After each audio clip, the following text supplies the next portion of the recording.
Welcome back to the Reggies here with three blokes. Could have been anything. Decided to have some fun instead. We're your hosts. I'm Groper. We've got Tommy to my right, and down the end we've got No, Jace. No, Jace. Jace is not here. He's still in Europe. Ripping and tearing like I that just ripped the lid off of this better bit. That was good, wasn't it? Cheers, Russ. Really nailed that one. Yeah. Yeah. How good's it better be? Cheers to that. I reckon he's probably been ripping into a few of these. That's for sure over there. Mate. Might not be a better beer, but it's fucking need to be beer. You know, I'm fucking keen to hear from the legend when he gets back. Yeah, about his trip, same. You know? Have you, he's been in Ireland. Has and Scotland. Oh, he was in Edinburgh last week, he told us. Yep. But is he going to Ireland? I might have just completely made that up. Dunno. But what I wanted to say is, have you ever had a Guinness? Like a beer? Guinness. I might have, but wasn't very open-minded into the ale thing back when I did. So I think nowadays if I tried one, I'd be more open to the fact that it's not going to taste like a standard lager. Yeah. Yeah. Well, I've had one. Can't say I enjoyed it. Yeah. Like, I didn't like it. Yeah. But it's like a full meal, eh? It's so thick and just like... Imagine, You couldn't have fucking 10 of them. imagine No those way. blokes that just sink them all night. The piss holders on them must be just Mate, elite. the sump on them would be fucking bulletproof. Yeah. It honestly is like dinner. Oh. It's that thick. Anyway, hey, 6 teams remain in both the AFL and NRL after the first week of the finals on the weekend. Wallabies, massive confidence-boosting win over Georgia in the Rugby World Cup. Nice. We'll see if that can inspire them in the games to come. How good are the Aussie cricketers going? Absolutely putting South Africa to the sword over there in both the T20 and the one-dayers. We did lose the one-dayer last night, though, so a little bit late on that one. Tommy, UFC, Sydney, on the weekend. I'm sure you probably covered it on the Alpha Blokes, but how was it, mate? Huge, I imagine. Was it a real Reggie type of weekend, or was it a bit more upper class for you, mate. considering you're the big superstar, you know? Nah, mate, it was not upper class. It was very Reggie. You know, we got stuck into a heap of yarning, a heap of piss drinking. You know, I can't really tell you what the dinner is like in Sydney because we got stuck into a hungover breakfast most mornings, dabbled in a bit of lunch, and then ate piss for dinner. Ate piss. Yeah, pretty much. But no, it was great, mate. It was a great experience all around. Just doing a bit of networking and, you know, experiencing it. We're starting to get used to big cities a lot more now. Like when Cam and I went down there the first time, we couldn't even figure out how to use Uber, so we fucking walked everywhere.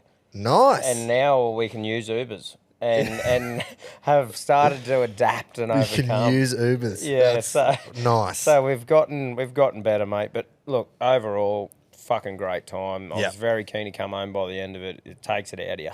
Yeah, what is it, 5 nights? Yeah, something like that. And went down. there would have been Wednesday. no quiet ones. Nah, not really. Like, there's a couple of quiet evenings before UFC and shit, making sure that you actually got the whole experience and you weren't just a busted freckle. But nah, mate, it was excellent, and we'll go through obviously a bit later on the card itself and stuff. But yeah, Sydney's almost. I reckon Sydney's probably out of all the cities, it's my least. I don't want to ever go there, dude, unless I have to. It's so fucking big. Yeah, like places in Sydney, you just think, oh, it's just in Sydney or it's a suburb of Sydney, but to actually get to places, it's massive. Yeah, like after the UFC, man.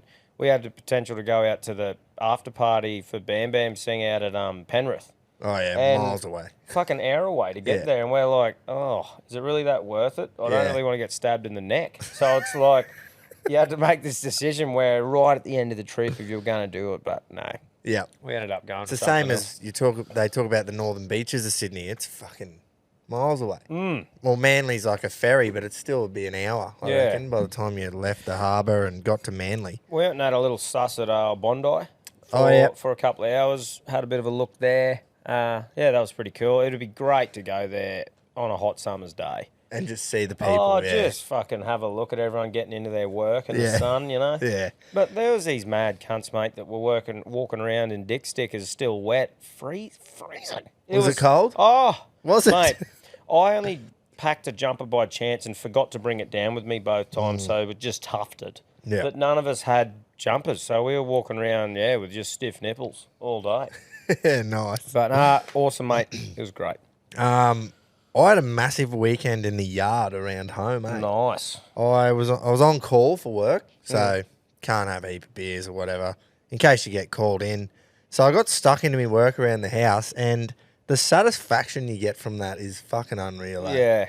I had I really wanted to gurney a bit of the concrete out the back, so I've started, and the contrast when you're gurneying is like fucking chalk and cheese. Oh, so once you start, it's like, right, I've done that bit, and then where it joined up to the next bit, I was like, well, I've got to do that now. And 6 hours later, I'm still hanging off the end of this gurney, doing all the driveway and everything, and it looks fucking prime now. But hey, if you're going to pull the gurney out, be prepared. You're going to have to do every bit of concrete that you fucking can look at. I'll tell you a quick yarn about gurneying. Yeah. Down at Agnes there, the driveway goes right down. Yep.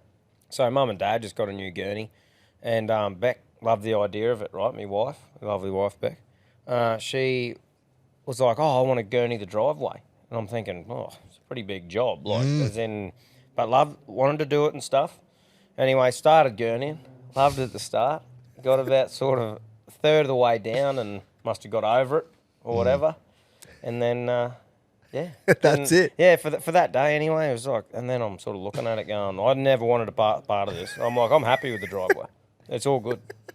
Anyway, so 2 days later, I'm looking at it and I'm like, fuck's sake. So I had to gurney the rest of it, like sitting there gurneying it. But how much difference does it make? It's like, you fucking don't realise unreal. how dirty your concrete is until know. you gurney it. That first bit, you're like, holy fuck. Yeah.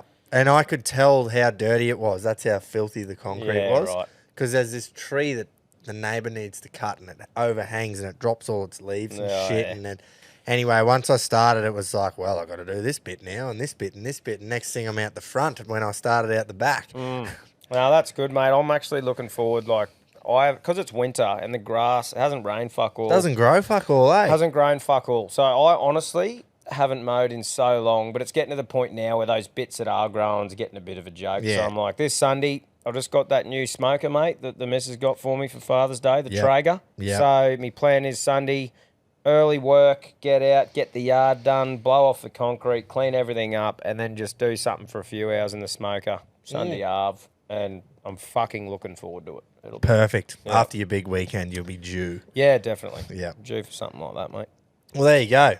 For everyone who's tuned in to hear about the sport, fucking cop that. Yeah, cop that, you listener. Barbry's coming this weekend to stay with me. Yes. We've got a special guest episode planned to do with him. Because we're going to record it on a weekend, it'll strictly be a guest episode talking about him and the racing industry, and so no segments as such. It'll be like a guest episode. We'll release that to you at some stage as a special. Can't wait to sit down, have a chat with him, and just give the listeners like a better look into what goes into training and preparing racehorses. I'm keen for myself as well, because dabbling in it a bit and really enjoying it, but not having the time to really learn about it growing up and that. I'm keen to learn a bit more about it myself, and it helps that Barbary has one of the best lip games on him ever. So it's not like you're getting some boring fuck who's trained horses their whole life. You're getting a bloke who can spin a great yarn and is knowledgeable in the field. So. Well, I reckon we're in for some one-liners. Oh, mate, he'd have a fucking page of them written. A page. Yeah, I can't wait. I'm keen to show the Reggies listeners what it takes to get a horse to win a race. Yeah. Because so much luck has to go your way. Yeah. Not just on the day, but in the whole 3 months leading up to it. So keen as to hit him with all sorts of questions. Actually, you could probably hit me with some questions that you want me to ask him. Yeah, that's a good one. Hit us up on the Instagram or the Facebook or even the email, whatever. Not shit ones. We might even do a post, Gropes, and say, comment any questions that you want to know about the horse racing industry. Oh, but it might bring out some great content too. There'll be some good questions. There'll be some fucking shit-house ones too. Yeah, you just ignore those cunts though. That's all good. Tom, the merch. Oh. The lid covers. That clip you put up yesterday went off. I fucking laughed harder the more I watched it. The shirt's getting here very soon. It's time to hype it up. All right, listen the fuck up, right? We haven't done a merch drop yet. Like I said in the video, the hats are here and they're fucking horny. The trucker cap it's a trucker cap. You know what you're getting there. What you don't fucking know about is the baggy reg, which is just, it's fucking one of the best hats ever made. It is just it's a formal bit of kit that you can be noticed by other Reggies in. You know, we're going to the Bowen Cup soon. I will be donning a nice smart outfit with that on the lid. Yeah. Like, it's just one of those hats. What'd you call it? The Reggie's formal hat? Yeah, the Reggies formal hat. With velvet in... Nah, it's not velvet. Mate, it is. Bit of silk inside. Bit of silk inside. It's nice fucking and glorious. soft, you know. Bit rugged on the outside, nice and soft on the inside, like we like it. Yeah. And so you've seen them. You've seen them, okay? Now, you've heard me talk so many times, this is the best shirt ever made. Well, it fucking is, and I'm going to tell you why, and I'm going to tell you right now what it is. Now. Right now. Wow. So here we go. On the front, you're just going to cop the Reggies logo, right? That's what we know, like identified by the Reggies.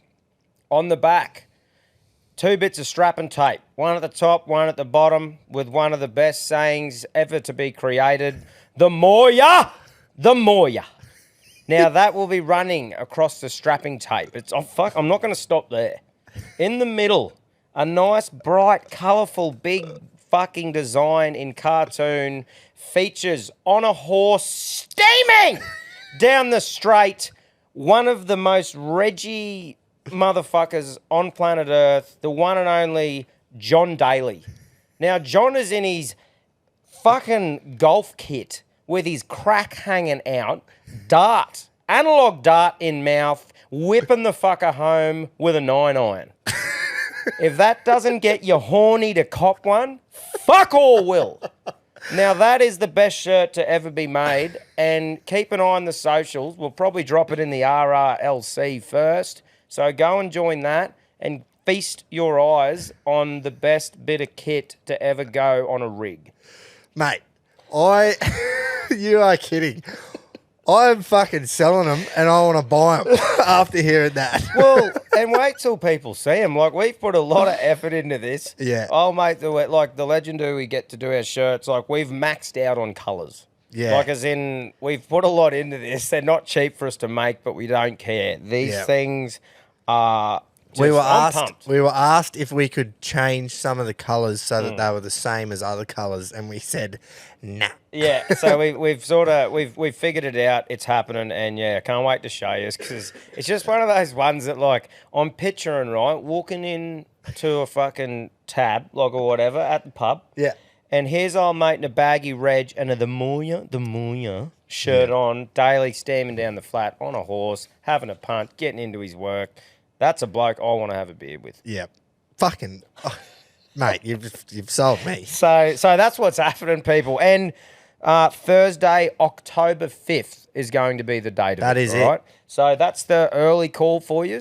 We're obviously going to post it on the socials. We'll let you know about it leading up to it, but there's your early mail. Now, you got to remember...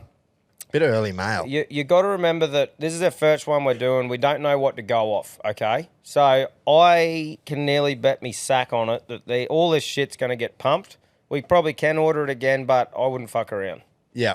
No, 100%. Because it's our first one, we've gone on the timid side of, acquiring them. So obviously we're not going to tell you how many there are, but look, they'll be sold out. Listen though, it's if you pump them, we'll fucking get some more. That's but right. You got to pump them first. That's right. That's merch. October 5th, couple of days after the grand final weekend, so you'll have AFL and NRL grand final on that weekend, just in time for some massive spring carnival vibes in Melbourne. Pumped. I can't wait to start seeing some Reggie's merch out there. That was a fucking great pitch. Oh, thanks, mate. Have you done this before? Oh, a couple of times. And you mentioned the RRLC. I like that. We're going to give them the first crack at viewing it. So, speaking on the RRLC, we're on the hunt, Tom, for its 18th man. Mate, it's getting... One of the listeners is going to get a jersey in the RRLC. What an honour. What a fucking honour. Oh. We've had blokes like Scotty Graham nominate his old boy last week, old Scaly Graham. Scaly. Luke Knight, shout out to him. He got the Moya tattooed on himself last week. How's that? What a fucking weapon. Brett Campbell, who married the canteen lady. Oh. And then our very first nominee, Nicholas Stubbs, who still has one of the great resumes. Not sure we'll see one better. Couple of blokes were stiff this week, Tommy. Fucking stiff, I tell you. But Alan Halford is this week's nominee. And this is why you were stiff, fellas, who didn't get a nod. No one was beating this. Right. Alan. Big Al. Here goes. Righto, you legends. Don't feel as though I'm worthy, but a few mates have told me to hit you up. Oh, nice. Long story short, played NRL, Union and AFL from under sixes all the way through to seniors. Wow. I was the 80-kilo kid in year 7 and run the ball like my uncle was chasing me. Could find a gap and finish strong. The uncle didn't, thank fuck.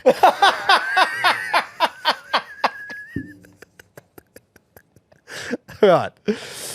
AFL was my game of choice and I represented the state for a few years while kicking 60-odd goals in my final season. Was a fairly chunky bloke and full forward was the spot to be. Ended up blowing out a knee and working out piss was me strong suit. Here we go. Fast forward a couple of years, and that saw me representing Australia in Vegas at the World Series of Beer Pong. Oh, fuck off. Are you serious? I'm deadly. Oh. Yes, it's a real thing, and we made the US news. I got to wear the green and gold, playing the sport worthy of a fat cunt. All the better. Don't know who these women are, Tom, but I think maybe some listeners will, but it says, all the better was the Brazzers chicks were the referees and Bruce Buffer called the final. Brackets, I wasn't in the final as the true beer pong athletes didn't drink before the games. Fucking fairies, if you ask me. But nonetheless, can happily say I've represented this fine country and drank 1,000 beers doing so. As if you've fucking represented the state in like AFL and then represented the country playing beer pong in Vegas. That is fucking unreal. But I love, do you know what I love? Is that we've fucking worked hard to steer them out of the whole resi thing. And that just proves that it's sunk into a few cunts. Yeah. And it's great. Of what the Reggie is. He's literally opened up with a couple of cracker one-liners about his uncle. Given us some stats to say that he is like not just a shit heap and he's got into his work in the sporting field and then done that. Yeah, and then gone and said, you know what? Beer pong's my call. Yeah. And he wasn't just like he's playing a Reggie sport and was elite at it. He obviously was good if he represented Australia. And the fact that he's up against a heap of A-grade and fucks who aren't even drinking before they play, come on. That's the US way, but man, I've played like amateur games of beer pong with friends from that are Yanks, and they put water in the cups and they drink out of their individual cans. When you get one in, they have a sip out of their beer instead of drinking the cup that the ball went in. Tell you how Reggie this is. I remember after whatever it was, grand final, might have been the 16s or 18s back in the day, playing beer pong, and some idiot filled the cup up with tequila. Oh. And I got the ball in it, so I drank it. And I was scared off from tequila for about, I don't know, 2 years after that because I fucking passed out and missed the rest of the night. Blacked out, yeah. But the ball landed in it, so I fucking drank. Yeah, fucking hell. But yeah, fellas who missed out this week, you can see you were no chance. Sorry, mate. And you've emailed on a bad week. And obviously, like we'll have to go through them all because you know it's like any competition. The last one really, it's in your head already. But tell you what, man, that's going to be a hard submission to beat. That is tough.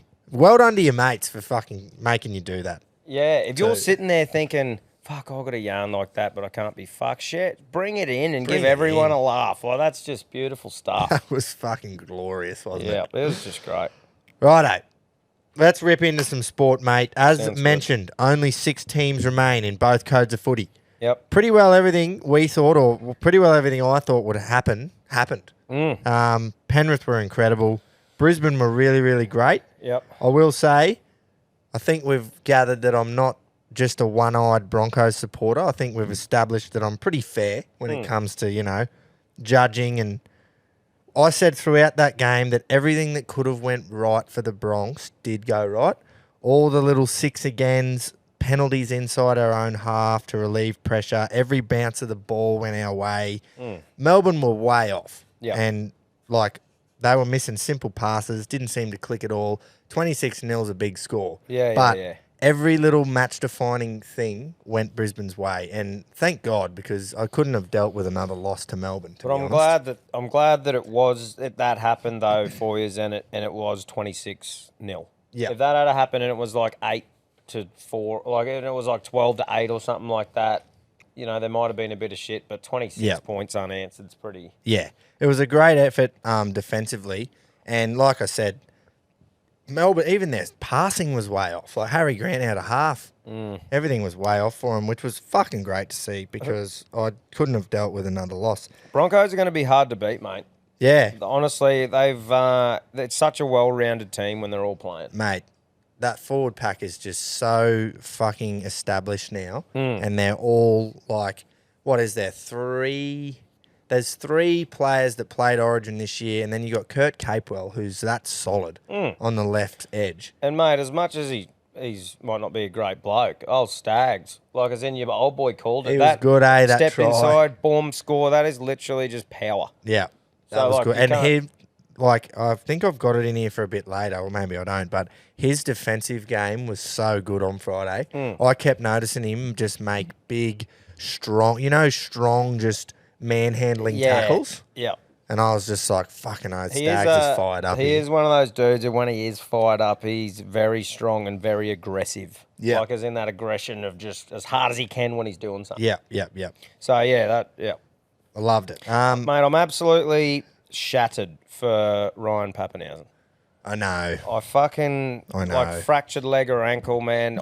You just saw it, and you just do not wish that upon anyone who's so long with that knee. A shattered fucking kneecap. A shattered kneecap. All the shit he went through, played the Q Cup, just come in ready to play a final series to finish his year off well. Yep. And then the poor bloke knew straight up.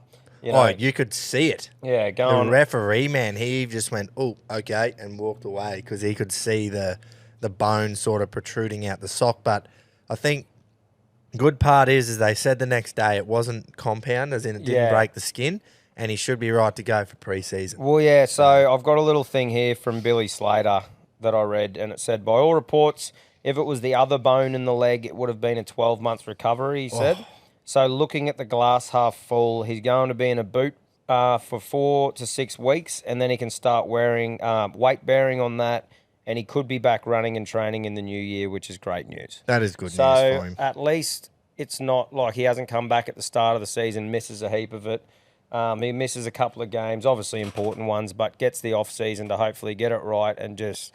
The biggest thing for him, mate, is just trying to put that behind him, coming in with a positive attitude. Confidence, yeah. Because, mate, after those 2 injuries, that'd be the hardest thing to get that out of your head when you're just launching into shit playing. Or getting tackled or anything, Anything. And that's when you do get hurt, is when you're 50-50 to something. So hopefully he can put it behind him, but fuck, it'd be hard. Oh, but I was on my hating Melbourne on Friday night, just calling them cheats for when they cheated fucking in 09 and 07 and all sorts. I'm going, fucking get that into you cheats and all this. And when that happened, I went, that's your fault, Bellamy, for playing him in the middle, you fucking idiot. Is it? I don't know. Well, he played him in the middle of the field the whole game. It's his fucking second game back. Well, he needs a fullback. Exactly. So, anyway, I was just on a hate spree there for the Storm. Yeah, just passionate. Now, this is a disclaimer. This is not me having a go at this person, and fuck no is not a call out because I will never, ever want to fight this man. But Rocket is the most one-eyed anti-Broncos footy watcher I've ever met. The shit part is half the time I agree with him.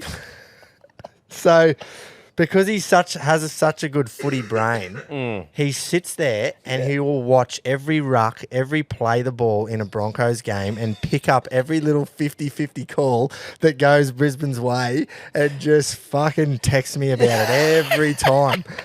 And on Friday, I was in agreement, unfortunately. Like I said, 26-0 is obviously emphatic, but I just laugh at how anti-Broncos he is. Yeah. And I think, I wonder if it's because they were like the first Queensland team to come in and they got a lot of help back in those days.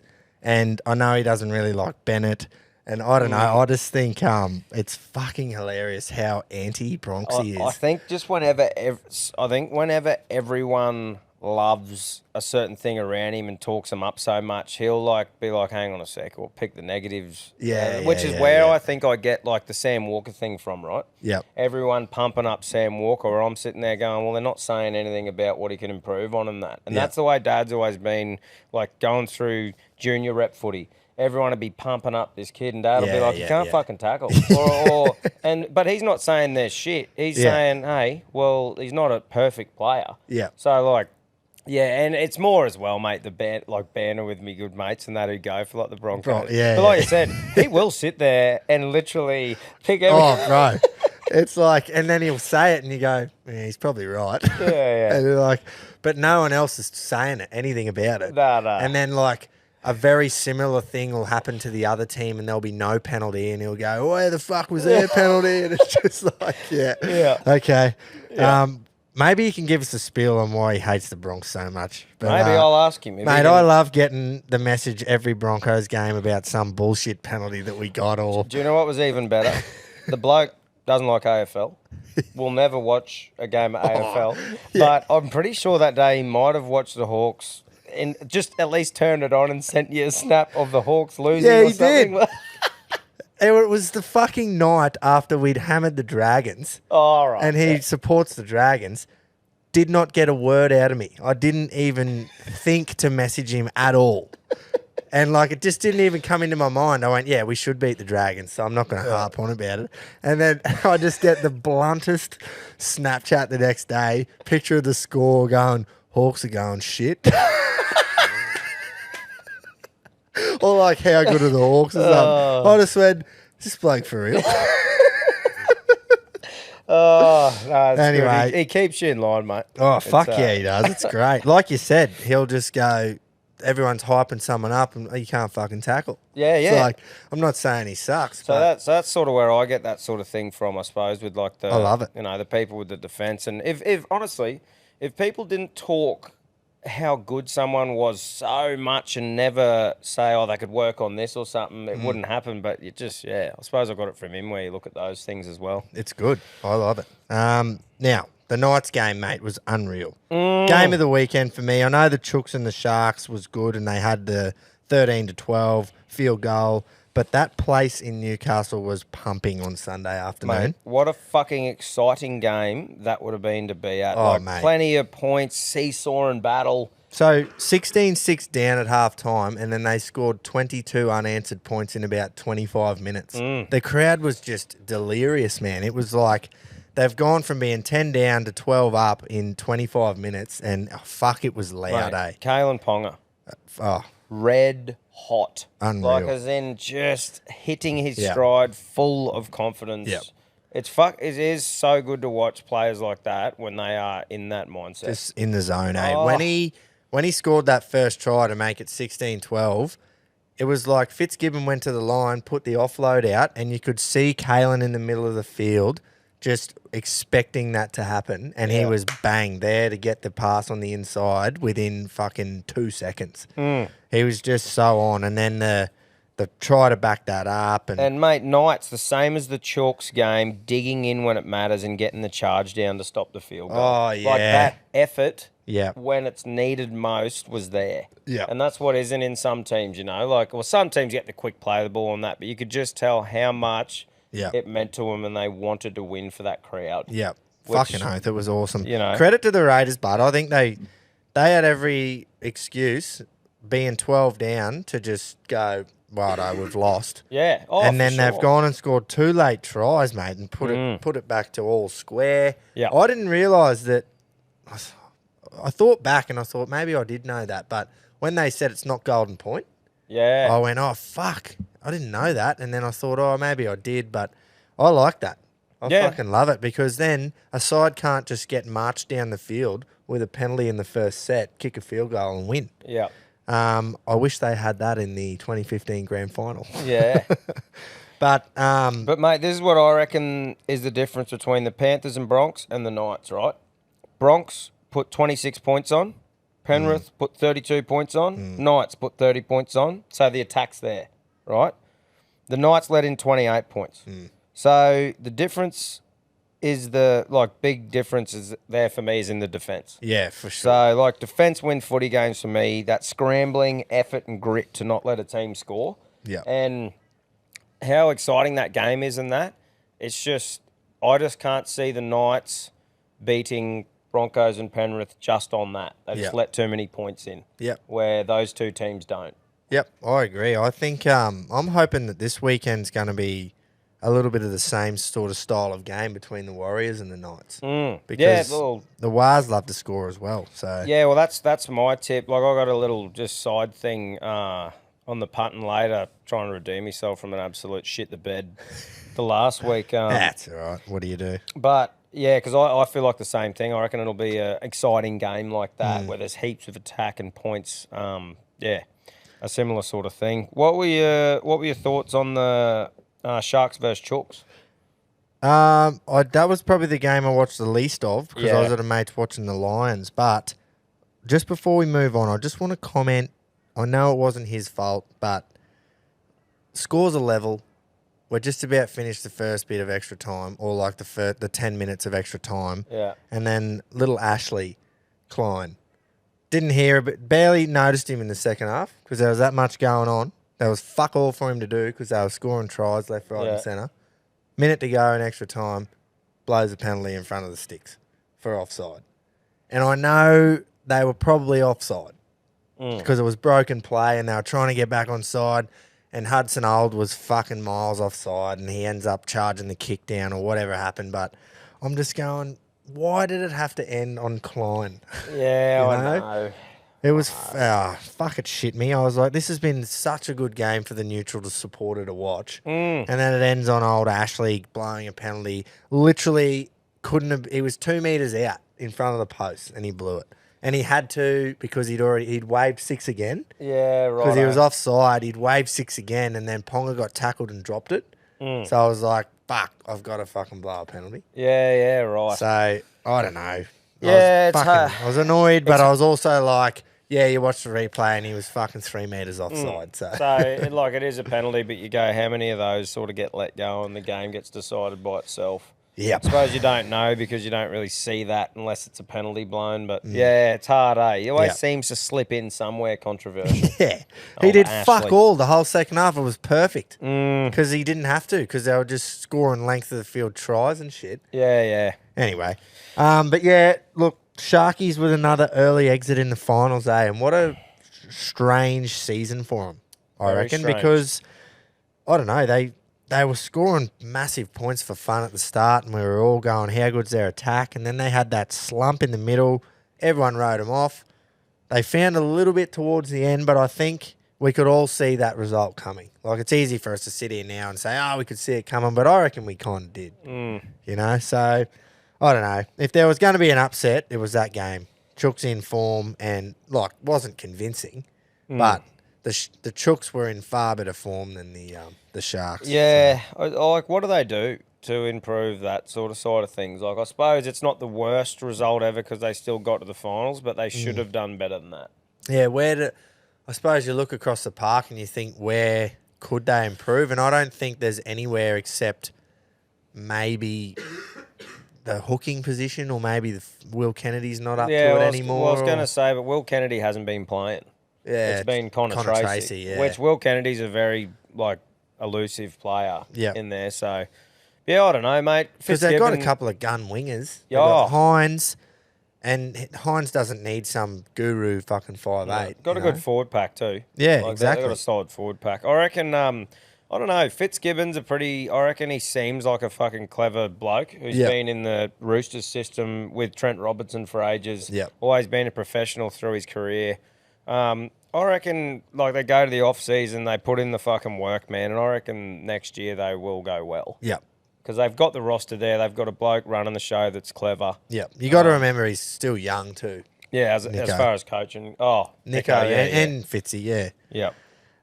But yeah, disappointing, I suppose, for all the fans that turned up at Shark Park. Yeah. One thing Anyway. about the Chooks, though, like we said about Newcastle, a couple of weeks in a row now, when they were up against it, those effort plays, like they charged a field goal down twice from Yeah. Nico. 2 times, Yeah. just running out and stopping it. And It was the strangest two players. Yeah. Tedesco and Kiri, wasn't it? Yeah, well, there you go. 2 blokes who are fucking meant to be the leaders of that team show up in those situations. And it's like the week before, the defence that they showed, and they should not have won that game. But I think that's that, like, culture there and the coach and shit like that and the belief in the team and that. They were probably feeling a bit like, hey, we need to win. We need to at least make it to week 2 for this season not to be a failure. Yeah, yeah. Because of all the hype that everyone had around Brandon Smith going there and Sam Walker. But even the Sydney Roosters as a club and how much they hold themselves to be successful. So yeah. But no, it was a pretty tight game, eh? Yep. Now the last one was the Wars losing. The Wars losing SJ for me was obviously huge for them. For sure. I don't know if it affects the outcome because Penrith were just at their absolute ruthless, structured best. Don't make a mistake. Nothing was stopping them. Yeah. But the mindset that the Wars would have went in with no Sean Johnson must have been like a bit deflating. Mate, 100%. Like you go, yeah, Johnson may be worth, I don't know, 10 points or 12 points or something. But then you go the mindset of the whole team knowing that he's not there is something else as well. It's one of those things where you go, like we said before, maybe if Penrith won 18 to fucking 8 or 18 to 10, you might go, oh, if Johnson was there, they might have had it. But it's one of those things, 26 points. Like, what was it? 1 by 26. Yeah. So it's like, same as the Bronx. You can't really... Yeah, there's so many what ifs in a game, but you hope that 26 points is enough to say that was emphatic. SJ wouldn't have made a difference, but I heard some people saying that if that was an elimination final, that they might have played him. So that to me, I just go, fuck, you got to play him, don't you? If he's a chance, because if they somehow get over the line there and they get a home prelim, it just changes everything. But they're playing at home this week. Yeah, that's true. But now they've got to go to Suncorp. But but imagine though, if it was touch and go, SJ plays, they win, and then he fucking really aggravates that injury. Yeah, there's no point. So I think would have been a decision that was weighed up by the club and SJ, and they go, righto, you can play this week, you get a week off, but hey, if you re-aggravate that, there you're gone for 3 weeks. Yeah. Yeah, fair. Yeah. So, and I think being at home this week against the Knights as well might have weighed into that too. Like if they had to go play away at fucking McDonald Jones, for example, the way the Knights are going, I reckon that might have affected the decision. But yeah. No, that should be a good game. I'm looking forward to watching that one because that'll be like your. I reckon it'll be pretty high scoring again. Yeah. Whereas the other one, you could see that being a real grind between 2 powerhouse sides like Storm and Roosters. They've been at the top for so long, you could see it just being a defensive battle. We're going to touch on the little incident in the Knights game a bit later on in a certain segment. I think there might be a segment coming up, where we might touch on it. Yeah, right. Yeah, we'll do it there, eh? Yeah, sounds Don't good, want to drop me fucking call on. Yeah. Yeah, you've been loading that up. AFL, mate. I know you probably didn't watch much, but Collingwood and Melbourne was okay. I thought just okay. There was 95,000 people at the MCG. Actually, I'll pull you up there. We were in the room, and I think I watched like a couple of quarters of it and was actually genuinely watching it before nice. we left. Well, I wish you had watched a game that was a bit more... Like, for me, I watched it and went, this is fucking hard-nosed finals footy. Yeah. But, for someone who's trying to get into it, it might not have been the best. But... Melbourne were way off, man, for 3 quarters, and then it was proper one-way traffic in the fourth. Like, I honestly thought Melbourne are going to run over the top of them here, and if they could have fucking a few more bounces of the ball that went their way, and I reckon they would have. The lead was just little bit too much to peg back. Collingwood just had that little bit too much of a lead. But another massive game coming up this week. Two more like Melbourne teams. Melbourne v Carlton. They'll be fucking 95 there again. Like unreal for Melbourne sport because they had 95 Thursday, 92 on Friday, and that was at a Carlton v Sydney game. So Collingwood, Melbourne, you expect it. Two Melbourne teams. Carlton v Sydney, and they got 3,000 less. Like massive turnout from the Carlton fans, man. That's fucking impressive, eh? And then the next day there was another game at the G. I think that, don't quote me on, but it was St Kilda versus GWS. So St Kilda don't have near as many members as Carlton. So I think there was still a good 60. Yep. Which is unreal. I think they would have been probably 240 over 3 days. Like that's just fucking massive. So, but anyway, I thought the atmosphere at the Carlton Sydney game just felt like so much more intense finals footy atmosphere than it did at the Collingwood Melbourne for some reason. Collingwood obviously perfect for them. Home prelim now. Melbourne have to play a massive game against Carlton this week. Whoever wins that have to go to the Gabba. Yeah, right. And knock the fucking Lions off who haven't lost there all year. So, like I kept harping on about, huge result there. Carlton Sydney. Amazing, like I said, considering it was just a one Melbourne team to get 92,000 there. It goes to show that the Carlton supporters, fucking, you got to put it to them because they got out and they supported their side. First final in 10 years. Yeah. Big effort by Sydney, though, to make a great game of it, I thought. And, like, imagine walking into that cauldron of, let's call it 80,000 Carlton supporters. Walking in there, and it ends up being 1 goal was the margin. So it could have went either way at the end. Yeah. Carlton got it done. Unreal to see. Paddy Cripps is their captain. He's the most capped, how do I say this? The most capped player ever before he played a final. So he played 183 games before playing a final. And for him to get, I was pumped for him because he's like one of the nice guys, you know. Yeah. And he's just a bull in the middle. Like he's so fucking good. So I was pumped for him. And then, the next day you had the St Kilda, and this was the upset for me. I thought the Saints would get it done at the G in front of their home crowd, but GWS, man, every year they just seem to win a final that they shouldn't. Yeah, and I reckon they'll lose this week against Port, but fuck, man, they just went down there the week before, and to make the finals they had to beat Carlton, who had won 9 straight, done that. Yeah, wow. Snuck into the 8. Got to go back to the G. Beat fucking St Kilda. Done that.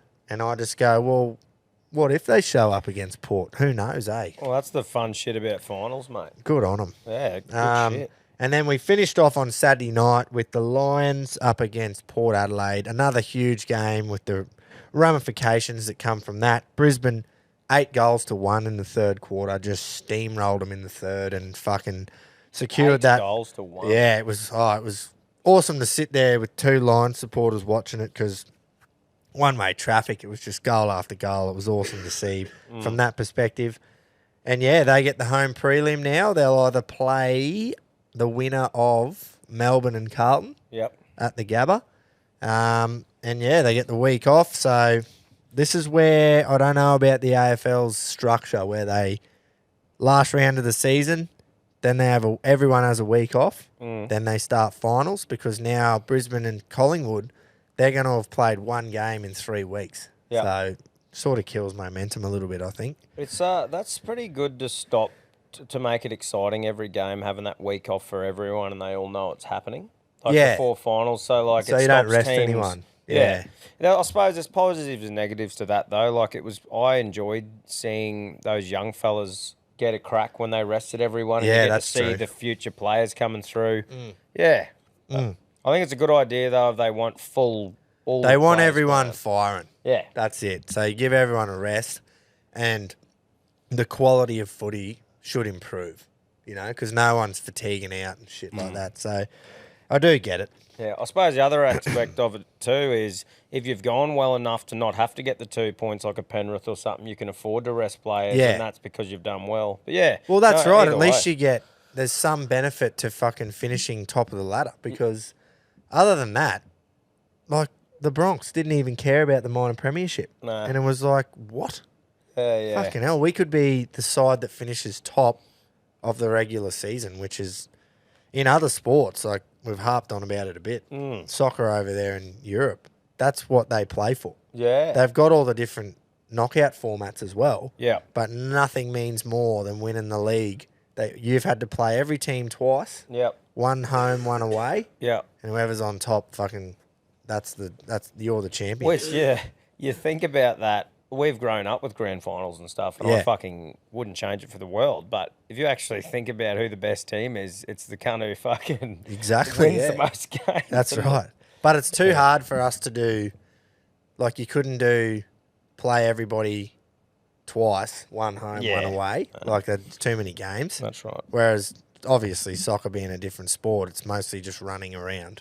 It's not physical. Yep. So, anyway, pumped for the games this week. Like I said, Porter got a home game against GWS. They should win it. And then they'll have to go play fucking Collingwood at the G. And then Carlton play Melbourne. That's going to be massive. So that's Friday night. There'll be 95 there, probably more. Barbs is a Melbourne supporter. He'll be just getting here. Quinn's a Melbourne supporter. We're surrounded by the fuckers. So up the Blues. Yeah. For the first time you've ever said that. I'm on that. Yeah, true. I'm on the don't fucking clip that up and cut just that bit either. You can't. I'll do it next Origin. Yeah. Nah, I'm on the Blues bandwagon for sure. Yep. Just because I haven't played finals in 10 years. And Paddy Cripps, who doesn't love Paddy Cripps? Pedro will be just fucking pumped, wouldn't he? Mate, what would he have watched on Friday? Yeah. Because they started at the same time. Split screen, surely. Surely, he would have had one TV, on the phone. one on the phone. On the dog and bone. Yeah, fucking oath. Righto, give me a recap, mate. UFC, fucking rip in. Right. Who was the best stink? So, it was one of those things right now, like we had the best fucking seats, man, right at the front row. Yeah, I could. So I was looking for his. Yeah. Fucking every time a fighter walked out, I was looking, but I'd never spotted Well, we thought they walked out either side, right? But they walked out on the other aisle and walked back after the fight down ours. However, Izzy walked out on our side. Okay. So it was only the champion at the end because we were thinking, sweet, we get to watch each fighter walk out. But every single person went out on the other one except Izzy right at the end.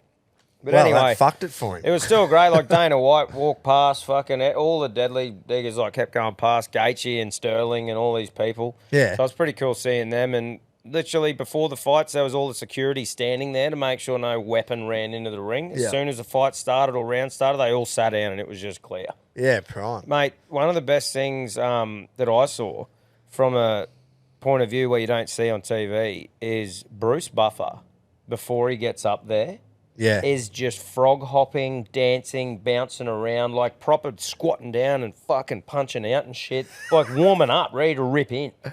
I do love like normally they've got the camera on the fighter when he's announcing them, but then when the camera sort of spans to him a little bit and you see how fucking pumped he is, dude, like pointing the cards at old mate, fucking screaming, you're just like, he just loves mate. it. Imagine, you couldn't, how G'd up would you be, man, when you're hearing that about you? Yeah. Oh, that's what I mean. Like, he makes that experience so good. And he just jumps in the air and shit, and you don't see it because they've always got the camera on the fighter. Yeah. But sometimes they'll do a bit of a wide shot and you'll see him carrying on. Like I said, before every time he'd go in there, he's like the fighter's music, he's fucking dancing, like down on his heels, popping up. And I'm like, look at this guy. Fucking, it was awesome.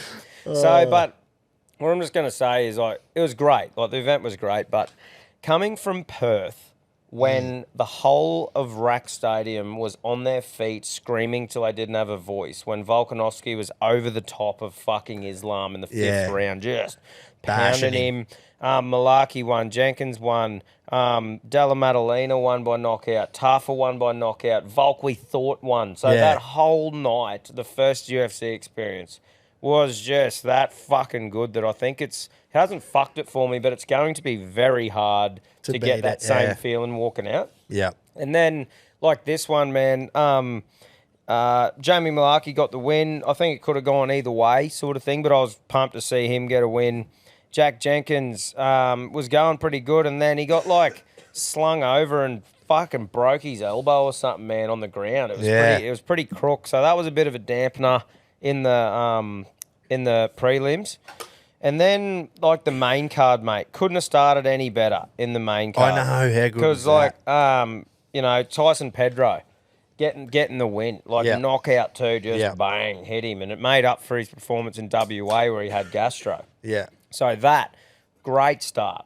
And then Tougher, fucking that was good, eh? Leveled him, mate. Yeah. Just got on him like a Southern Cross windmill and just fucking smashed him. That bloke who he knocked out has actually had a couple of brutal knockouts recently, eh? He's probably, he might be done, surely. The bloke he fought, Yeah. Tougher. The bloke Tafa fought. I Yeah, the thought big tall I unit. thought old mate was on a good streak. Or Maybe something. I must be thinking of someone Yeah, else. I think old mate was was going pretty well. I might be mistaken, No, you would be right. but I think it was a pretty decent fight for him and stuff. Okay. So, Well, that's good. but yeah, so Fuck right. after those two, I've got to admit we were fucking pretty hyped up, like pumped, because it's like sweet fucking it's going, and that was the first leg of the multi. Yeah, I know. So, funny story about that. I fucking, as he's walking out, in my brain, I was like, Tafa, why does that ring a bell? And I was like, fuck, the multi. Yeah. So I've had to jump on, fucking put the money into the Bluebet account, got it on, and then he's knocked him out. I went, fucking, we're on here. Yeah, well, and me too, mate. And so I think there was another fight. These little lads, I can't remember the name of them or whatever. The one that called out Kai Kara Bro, France. that was fucking awesome fight. Yeah. Fuck, that was good. And so that was a really good fight. But for me, it was hard, right? Because I watched like a round of it, 2 rounds, and it's going into the third, and I'm going, I need to piss. I need to get a drink. Ty's on next into Izzy, and I'm like, well, it's got to be now. So, like, I left. I was like, I have to go. Went for a piss, got a fucking beer or whatever. Yep. Come back down, and they were announcing at the end. But that was a great fight as well. Well, it's hard with those little fucks, man, because they're so fast. It's hard to see when they've landed and when they've missed. Yeah. No, But then, bro, that call out at the fucking end. Oh, well, two blokes called it. There was one bloke who was a boring fight sort of thing early on. Yeah. And he called us all faggots. And you could see Cormier, he goes, oh, and all you faggots in the crowd, rah, rah, because it was just boring. We're like, boo. Oh, you were like, booing him. Oh, booing the fuck out Was of it him. a prelim? Yeah. Okay. It was early days I don't sort think of thing. I saw it, I yeah. think it was a real early one, bro. Yeah. And because the bloke we were going for was but it was just boring. I don't really even remember, but we were just Where booing him. was he from? Was he American? I think it was American. Yeah. But anyway, we were booing the fuck out of him. Yeah. And then he's just obviously real emotional. Called us Yeah, called and you he's like, oh, faggots. you faggots in the crowd, rah, rah, and we're fucking. And then Cormier took And then the mic. Cormier sort of ended it quickly. And then walking back past us, man, we're all just fucking. Like, we're front row. So the whole crowd, and then everyone swarmed over the top of the tunnel as he's coming through, and they're just going, Yeah, like, into me when I'm nice. like, dude, this is fucking hectic. Like, going at this dude. And obviously he was just fired up. He's just won, but everyone's booing him. Like, you could imagine the emotions he's going through. Yeah. And he put a big apology thing out after and whatever, but going off track there a bit. That's all right. But yeah, then the little fellas fought, but that's like I said, I had to get ready to just sit there. Why? Do you know why so the crowd was booing? It was an unreal fight. And I reckon, forgot his name. Whoever was I in know the where you're going, and it's because he called out Kai Kara France at the press conference. So he called him out, blew up at him, called him a bitch because he pulled out because of his concussion thing. Yeah. And Kai's Australia, New Zealand. Okay. So Righto. called him a bitch, lipped up at everyone, had a crack at Izzy at the press conference, and Izzy's Okay. going, sit down, you midget. Yeah, Like, as in- yeah. So, and so everyone was booing him. He was like the bad guy. Yeah, you know? righto, okay. So that's I didn't why, see that. Yeah, so that's why everyone was booing him. Yeah, and everyone wanted the Brazilian to win. Yeah, so it's just played into Yeah, the whole righto. thing. But he was like the bad guy. Yeah. And then he's fucking He said line at faggot the as end. well. Oh, your team, a bunch of faggot. Yeah. And I've just gone, what? Yeah, that's and right. Cormier's just grabbed the mic and Well, bolted. that's what Cormier's like, oh. And then Dana at the end's like, yeah, I was getting thrown around a bit tonight. Like that worked. But yeah, so that happened. And then it was on. Like I sat down and I'm like, come on. And like, look, I knew the whole time that stylistically, the height difference, all this shit wasn't in Ty's favour. But I suppose I was just trying to make a dream result a reality. Yeah, And just yeah, going, yeah. how cool would this be if Ty did beat him? Yeah. And get the knockout at Sydney, like all that shit, the fairy tale ending. And, mate, what can you say? He just didn't look good. Nah.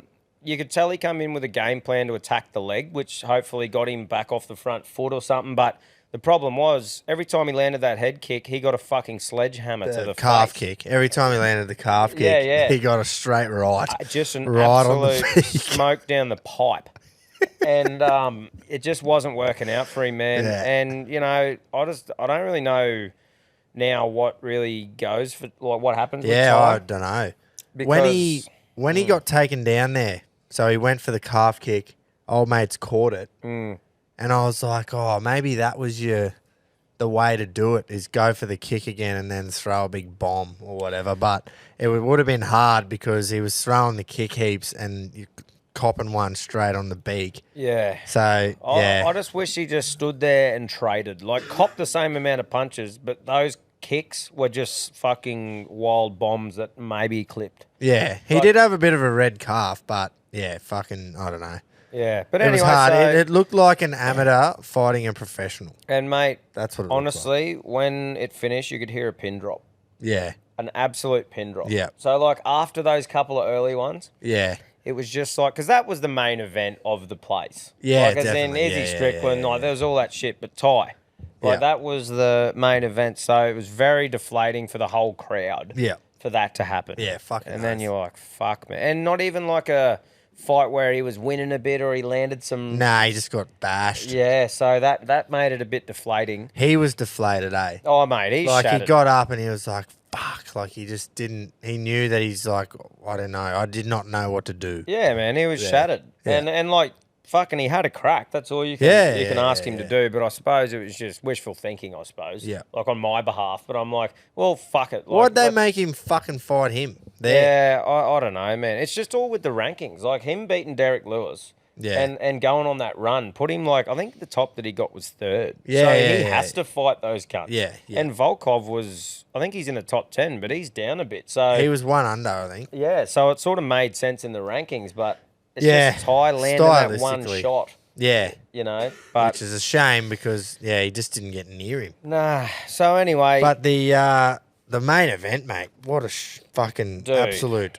fucking upset that was. what the fuck was Izzy doing? I do not know. Did you hear Strickland said, I don't know if it was in the immediate press conference after, but he's come out and said something like, what's this guy doing? Or whatever. He said, I was thinking to myself, what is he doing? Or who am I fighting? Mate, Like- he Strickland says a lot of things. yeah, he's But good, eh? He's even saying afterwards, I don't give a fuck about this shit, guys. Like, Yeah. as in with the belt and that, and I'm like, oh, wow, Dana would be pumped.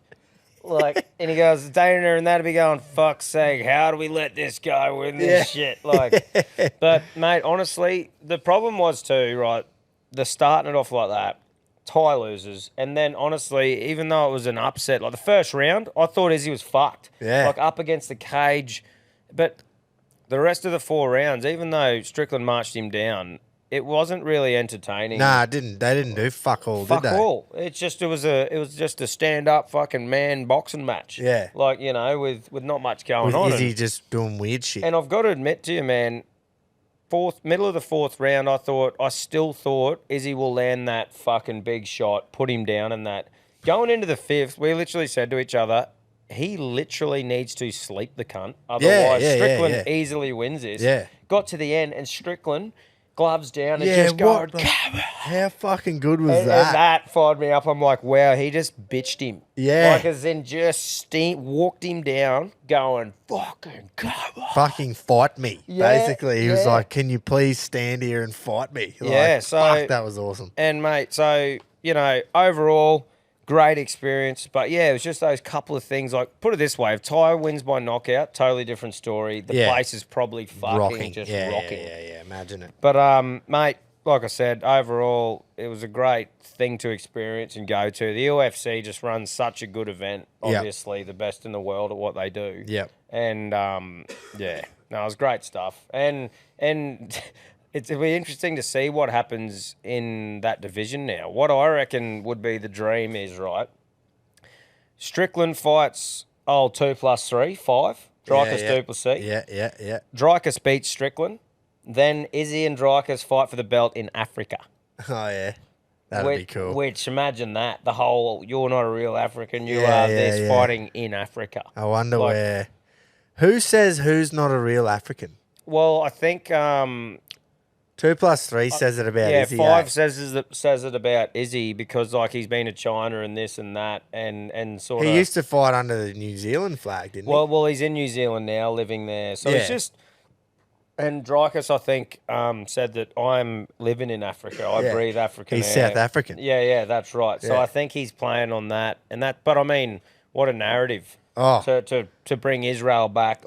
Him losing has fucked Dana in the ass. Yeah, mate. I just think you can't do that. I don't want to see that rematch again straight away because of how Izzy performed. I think let Izzy go and fight not for a title one time. Yeah, let him just go fight a 3-round fight against a good bloke, take the pressure of the fucking belt off, and just let him fight. Yeah. Let Strickland fight Duplessis, who's right there now, beat Whitaker. He's nearly at the top. He'll have to, surely. And then if Izzy performs like he normally does, there's the fight to make for the championship in Africa or against Strickland again. Yeah. But yeah, anyway, great stuff. I fucking love that sport. Like I'm proper hooked on it, mate. Yeah.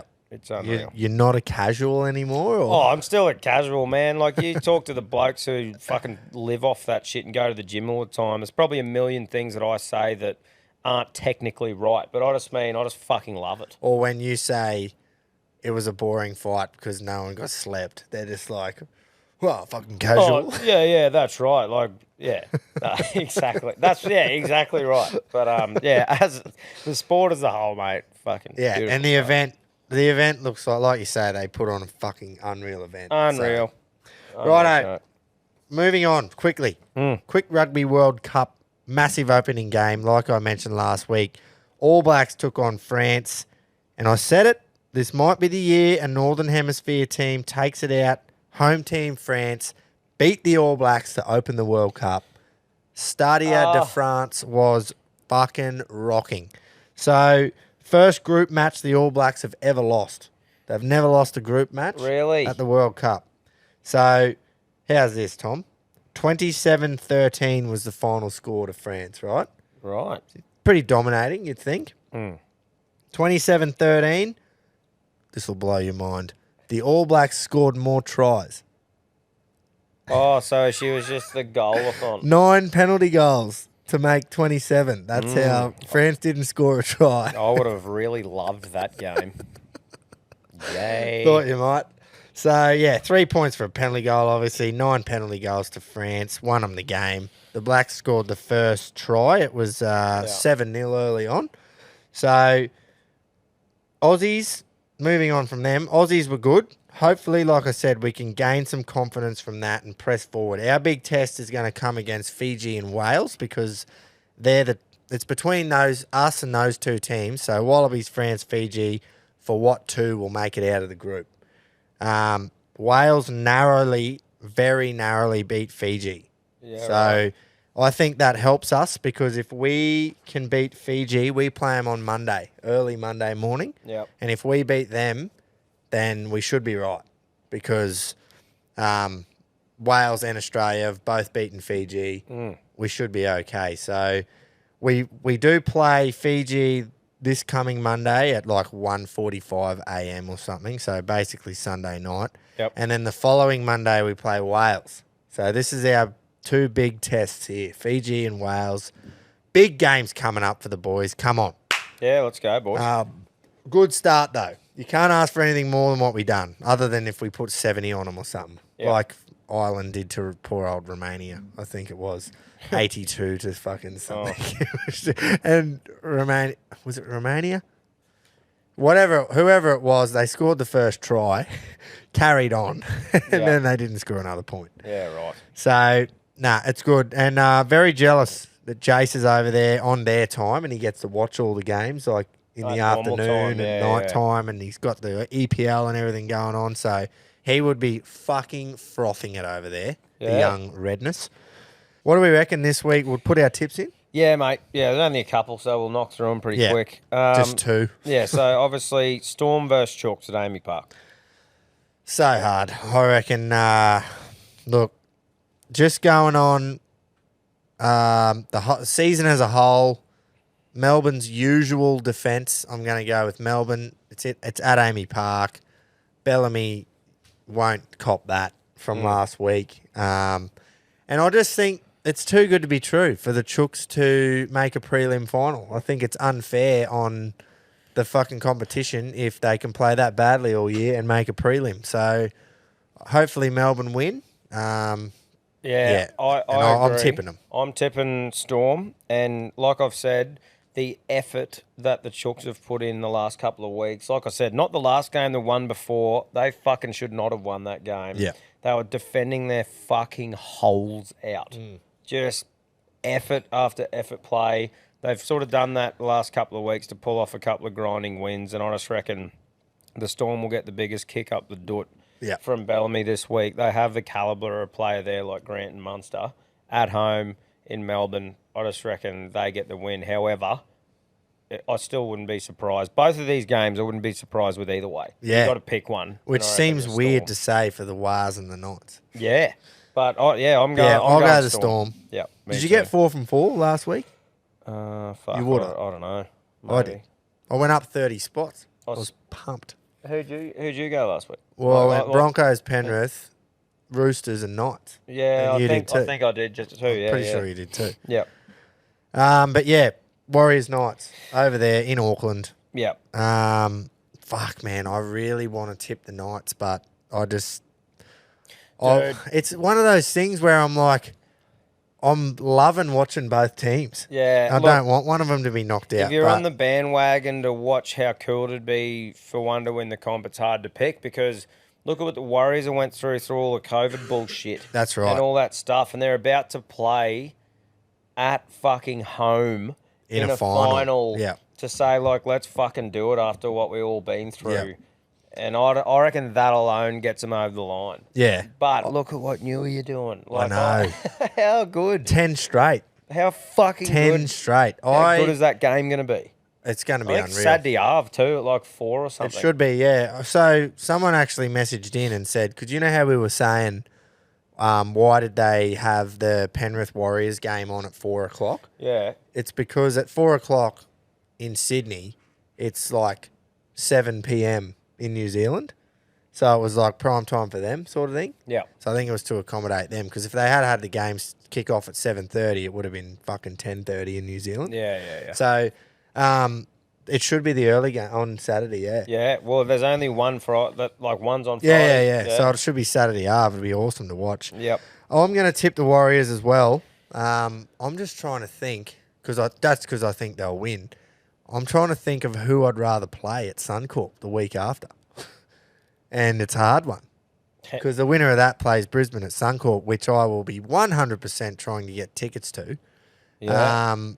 And I don't know who I'd rather play. Well, I'm glad as a Penrith man that we get either Storm or Chooks because they're traditionally good teams, except it's not like they've done the unthinkable this year and have a whole fucking bandwagon behind them. Yeah. They're not really doing what they should have done, so I don't feel like they have that same energy behind them. So as a Penrith man, I'm pumped with that. Yeah. And you guys have got this thing where it's like, yeah, you should win. Yeah. But these cunts have got nothing to lose and everything to gain. Yeah. Yeah.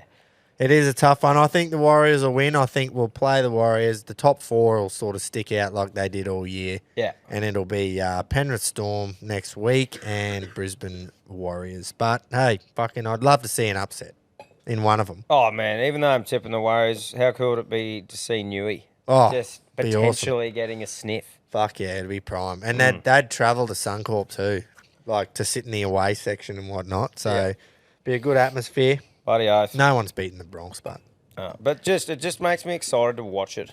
Like you got two games. Fucking watch it. yeah. Make time to watch it. I reckon I'll be watching the D's play Carlton on Friday. Yep. Barbs will be there, and I just want to see that spectacle. What time do they play? It'll be around the same time.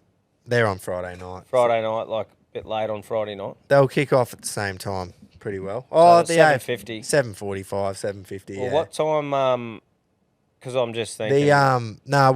The league always finishes at least a fucking. It's always like middle of the third quarter. Yeah. When the league finishes. So Well, I we'll might have to bring a TV out. Seriously, and plug it in, and we can fucking have the a couple dual with- screens. and Oh, have a couple with barbs and cook let's a bring steak. 3 and put the tab on. Oh, stop it! Probably a yarn we can have after. We'll the show. just go to the pub. Righto. So, just for fucking anyone's amusement, I'm gonna tip Carlton. Sorry, Quino. Sorry, Barbs. Just because I want to see fucking Paddy Cripps win another final, and I'm gonna tip Port because I think surely they'll beat GWS. Now, what's the time for? Time for squeeze of the week. Sure is. Boys. Brought to you by the Standard Squeeze. We don't have a squeeze here at the moment, but Quino's on his there's way. one on its way. Catch. Oh. Great partner and friend of the show. We love what they're about. And I just want to say, we can't thank them enough for their support. It's the most Reggie piece of kit out there. Name a more Reggie bit of kit than the Standard Squeeze. You can't. And hey, while I'm blowing smoke straight up their ass, how good are the 4-in-1 cups? Oh, It's not a cup, not a stubby holder, it's not a tumbler, and it's not a cooler. It's all of them in one. fucking oath. it is. So stop it. Anyway, back to the squeeze bottles. Measure one standard drink at a time. Make it a double. Grab the big shot. Has a 100ml chamber for the tough Reggies out there. Jump on the standardsqueeze.com. Use the code Reggie15. Grab a squeeze. Check out their other stuff, like I just mentioned. 4-in-1 cup. Snapbacks. Do they have a couple of shirts on there? Not sure. If they do, fucking buy 'em. Give them some love on the socials as well, eh? Give them a follow on Instagram. Now, I got one bloke to mention. Yeah. Jack Byton. Yeah. Surely Jack Byton gets the squeeze for biting Tyson Gamble. Well, He's It's a been good- found guilty too, so it's not like we can speculate and go, oh, did he or not? Court of law said he bit him, Yeah. so he bit him. Yeah. And his name is Whiten, and it rhymes with Byton. yeah, look, it was too good not to use, and you shouldn't bite people. It's off the back of that, Gamble had the forearm pushed into the face or whatever, but you just He did. He had his arm in his mouth, and then he had the other arm on the back of him. just spin your head the other way or something. Like Yeah. I don't know. He clenched. And there was marks on his arm. Yeah. But it's just one of those things where you go, it must just be like that passionate and that in the moment that you just must literally forget how many cameras are just filming everything. You cannot get away with anything on that level. What was the go with Klein, though? He's never not made a decision in a hurry in his life, and then he's just all like, didn't know what to do. Yeah. Fucking send the cunt off. Yeah, mate, I don't know. It was a weird one. He was sort of like, are you making an official complaint? Yes, I am. Look at Yeah. my arm. It's got bite marks on Well, it. it's hard because Jackie Byton doesn't go the chew every week, so it's out of his character Yeah, go to the go chew. biting. Yeah. To go the chew, but he's Yeah. gone the chew. He's won the squeeze. Jackie, Yeah. while you're having a few weeks off, rip into a standard squeeze, brother. Yep, One and you're nip at not a going to time. Vegas because you were supposed to, but now you miss out on going to Vegas and playing in round one over there because you're suspended. Oh no! You idiot. Yeah, But hey, buy yourself a squeeze and you can sit there and watch the boys from home. yeah, that's right. Good stuff, mate. Righto. Now there's another bloke. He's they've made this glorious baggy Reg and also the Reggie's truck. Mate, they make the best caps in the land, and you'll see them everywhere you go. Honestly, especially in rural Australia, if you get around out and about all day and you don't see a CTC hat, you're literally legally blind. So on that, CTC, thecountrycompanies.com, head there for all the ripper designs that the Knucklers got ready to rumble. And countrytruckercaps.com if you want to design your own hat for your business, a piss up, your footy club, like anything like that. It's where you got to go. So go and support the people who support us. And Groper, have you got a captain for us this week, mate? Now, this bloke should have been captain last week. Okay. And we got straight up called out for it by an OG listener of the show. He sends me voice recordings. We should too. And fucking, I couldn't agree more with him. Yep. And that's the best part, is that, like I said, I'm pretty fair when I analyse stuff, I think, anyway. And straight up I said, you know what, I've been waiting for this, because as soon as we finished last week's episode, I said, fuck, I didn't mention the cricket. Yeah. We have been thumping South Africa, fucking left, right and centre, scoring 220 in 2020 games. We scored 392 in a one-day international, if you don't mind. We did lose the last one, the third ODI, but before that we were 4-0. Mitchell Marsh, starting the Bison. What he's been through in his cricketing career after getting booed on the MCG on Boxing Day to now captaining Australia, going out and making 92 not out in the first 2020 off about 40 rocks, going out and making, I think it was 79 not out off 39 balls in the second 2020. So he didn't get out both games and made, aggregate of 165. Yeah. Off about 80 balls. And he's captained Australia to 4 straight victories to start his captaining career off. And he's lost 2 nights ago, but Mitch Marsh. Yeah, for me. fucking how good's that? Leading from the front, and from what he's come from, like I said, Australia, he said it himself, most of Australia hates me. And that fucking broke my heart when he said that. To be able to come back from that, though, shows you the character of the bloke. Mate, Like, you can just tell that his character is fucking unreal. Even when you watch those docos on Amazon of, they call it The Test, and they do the docos of the Australian cricket team, and he's like, during rain delays and shit, he's out the back, bloody, pretending to play the drums and whatever in the dressing room, pretending to DJ and shit, and it's fucking hilarious. And you can just tell he's a ripping bloke. So good on you, mate. Australia apologises to you, Mitch. I'm apologising for Australia for booing you on Boxing Day. Fucking it's a oath. fucking outrage, and it'll never happen again to an Australian Test cricketer. Well, it shouldn't. Not while I'm here. You'd near fucking give the bloke a big Dewey next year if he did. In a if you saw another bloke in a baggy Reg next year and he was booing Australian at the top of the crease, you'd fucking just take it straight off him. Yeah. You know, ain't get a refund either, cunt. Give it it. Just fucking cut it up in front of him. Do you know what pumps not me worthy. up, like, about the baggy Reggies and that? Like, they'll sell out, and then we'll get more, and more Reggies will get them. Yeah. We'll form a cult. Yeah, And then, a cult. And then, well, pretty much. And then to rock up with everyone to a cricket game one day, donning them, that Right. just fires me up. Imagine just donning the Reg and seeing another one. And just the smile on the two. Like, you've never met. Say you've never met this bloke. Yeah. And you just see and you just give him the tip of the Reg. Tip of the Reg. Tip of the Reg, Joel. Son, have a good one. Fuck, it's going to be good. Oh, I'm pumped. You're going to have to get in quick, eh? Because like I said, we've probably... I wish we did order more. With the... We've underquoted. Anyway. But it's all right because fucking guess what? We'll order McMore. And we know who makes them. Yeah.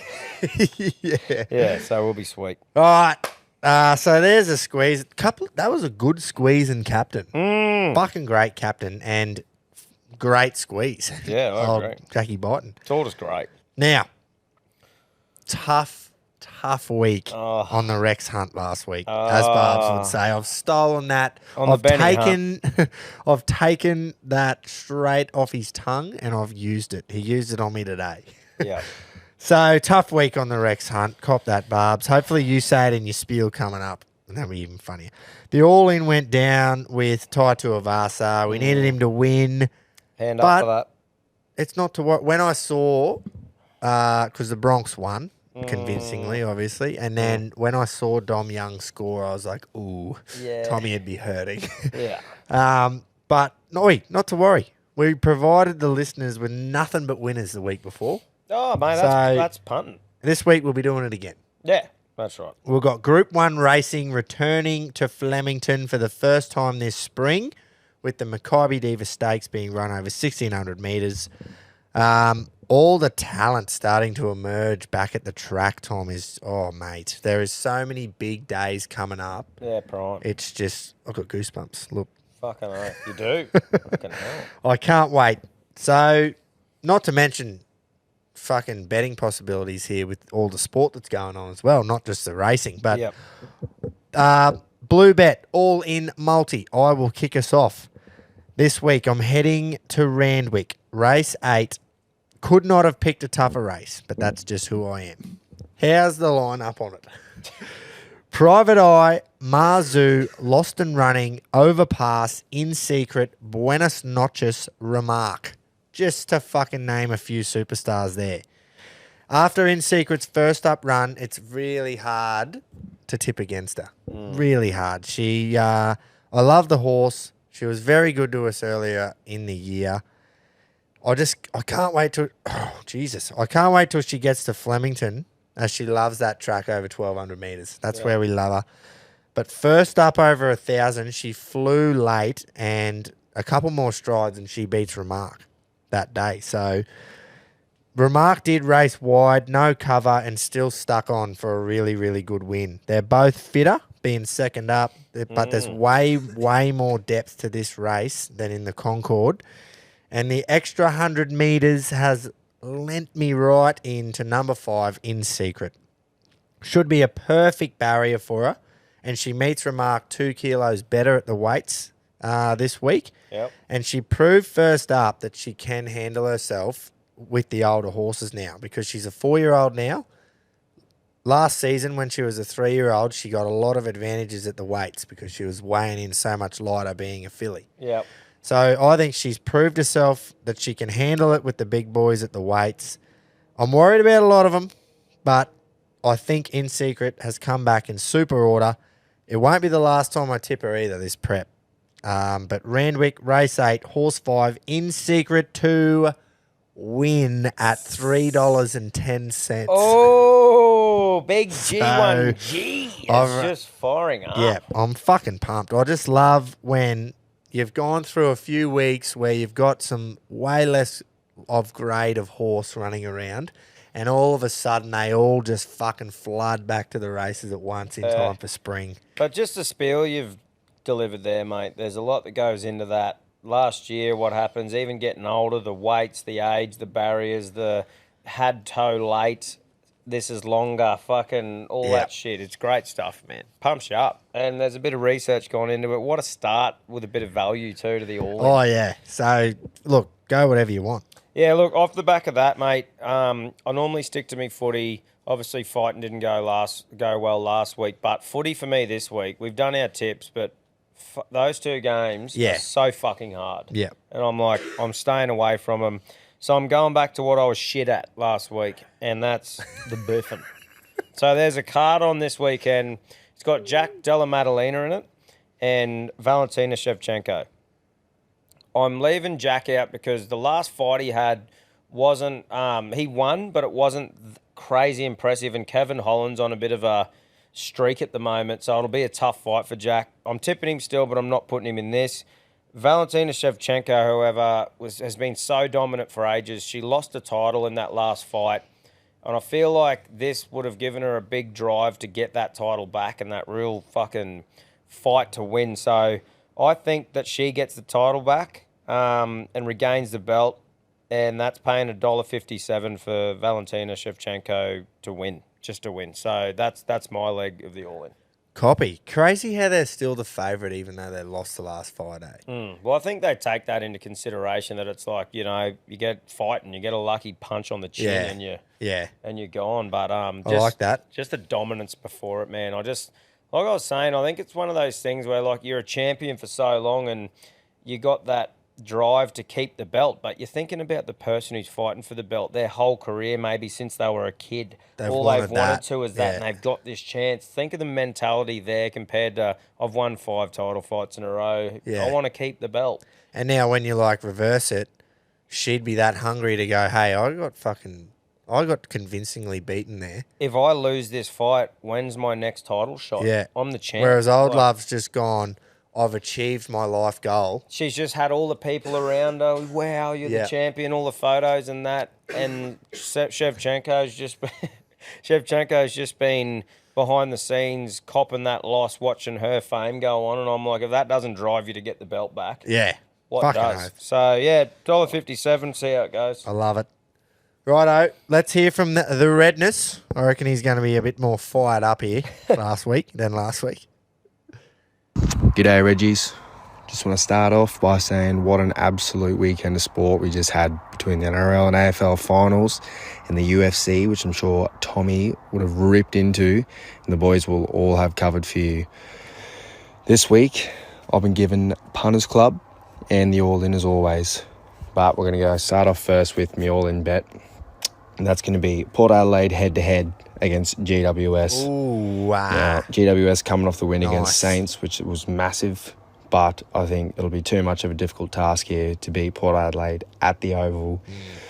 So that should be getting you about $1.60 odds. I think it's pretty good value here. That's And great. then as for my Yeah, so We'll hear play his the- Punters Club in a minute, but Put that together, great. that is fucking $1.60 for Port at home is awesome, mate. That's fucking great.